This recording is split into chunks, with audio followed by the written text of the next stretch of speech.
Wara li lestet ir-riġenerazzjoni tax-Xatt tal-Pjetà fil-ġimgħat li ġejjin, il-Korporazzjoni għar-Riġenerazzjoni tal-Port il-Kbir, il-GHRC, mistennija tagħti bidu għal proġett ta' riġenerazzjoni fuq il-ġnien tal-Marina.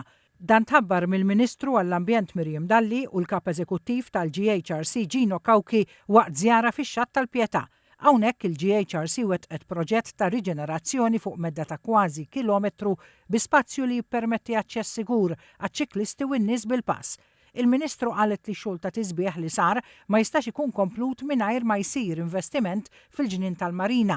Qalet li għalhekk se jiġi riġenerat spazju ta' madwar 4400 metru kwadru.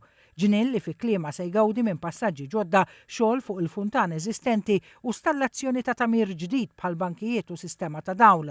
Il-Kap Eżekuttiv tal-GHRC Gino Kawki esprima sodisfazzjon tiegħu għat-tlestija tal-proġett tal-Promenade li inkluda wkoll it-tħawil ta' 500 pjanta tal-pistakki fost is-siġar eżistenti. Proġett kien mifrux fuq medda ta' 800 metru li ra mhux biss l-irranġar tal-wiċċ tal-bankina li twesset ukoll biss però l-introduzzjoni ta' faċilitajiet oħrajn bħal bankijiet, railings fuq kollox sistema ta' dwal li fuq din in-naħa ta' triq ma kienx hawn u llum il-ġurnata mhux biss għandna sistema li ddawwal in-naħa l-karreġġata tal-karozzi biss però il-promenad huwa imdawwal ukoll biex ikun jista' jintuża bl-ikbar serenità anke matul il-lejl. Huwa qal li tal-Pjetà huwa proġett ieħor fil-kullana ta' proġetti li l-GHRC wettqet biex medda ta' spazju pubbliku riġenerat tingħata lura lill-pubbliku.